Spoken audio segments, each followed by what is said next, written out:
So okay, I've gone ahead and added a few of these. Let's take a look at how we hook them up. I'm going to switch back to my code. And since I've modified some of the files in my project, Visual Studio is telling you that my Word Game project has been changed. If you look over in the Solution Explorer, which is Visual Studio's way of saying the Project Explorer, you can see that that images folder that I created doesn't show up. If I were to say ignore, I would now have my project in Visual Studio out of sync from my project in Blend, and that's definitely a way to ask for problems. So let me reload the project, and now you'll see that Visual Studio has brought its version of the project up to date. So now I've got my audio folder and all of my audio clips in it. So let me reopen my window1.xaml.cs, and let's start hooking up to the events. Up till now, we've worked with the methods in the engine, and we've worked with the properties in the engine. The last piece that we can work with are the events in the engine. I'm going to go inside my public window 1. There's even a comment here to say that this is where I need to put the code for object creation. I'm going to hook up some event handlers. Now, what is an event handler? When we data bind to fields, anytime either side changes, everything is updated. When we connect something to a method, we are allowed to tell the engine that something has happened and it responds. An event is the way for the engine to turn around and tell us that something's happened of interest. So I'm going to press enter here, and I'm going to say this, .mygame, and when I press dot one more time, the IntelliSense comes up, and I didn't really point it out before, but some of these have got little lightning bolts. These indicate that they are events that my engine can report back to me.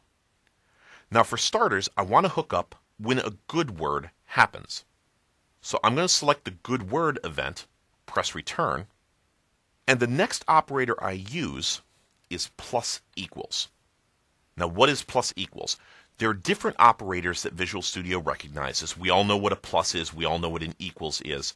If I had just typed equals here, I would override the list of event handlers for this event. If my developer happened to have an event handler hooked up to this particular event, if I just typed equal, I would break his connection and his engine might not work properly. But by using plus equal, I can say use whatever the developer is doing, but in addition, I want to listen to that event as well. Now, as soon as I press plus equal, Visual Studio puts up for me the template for what this command usually looks like. In this case, it wants to create a new good word handler and use the mygame good word as the signature. I can just press tab and it fills all that information in for me. It highlights mygame_goodword as a suggestion for what I might want to use as the name of my event handler.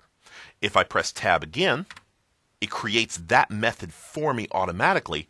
So now I've got all the code necessary so that anything inside this method will get called anytime a good word happens.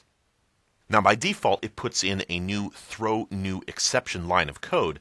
This is something that developers like to use when they're working with a large code base to remind themselves that they need to come back and implement or write how this particular event handler is going to behave. Now since we're going to do that right now, I don't really need that, so I'm just going to delete it. Shift-N selects the entire line, and backspace gets rid of it. Now, when a good word happens, I want to play one of my storyboards. Now, I've used the word timeline up till now and the word storyboard now. These are really interchangeable concepts. There are some subtle differences in how they work. Specifically, a storyboard has timelines in it, but at this point, we want to work with the storyboard.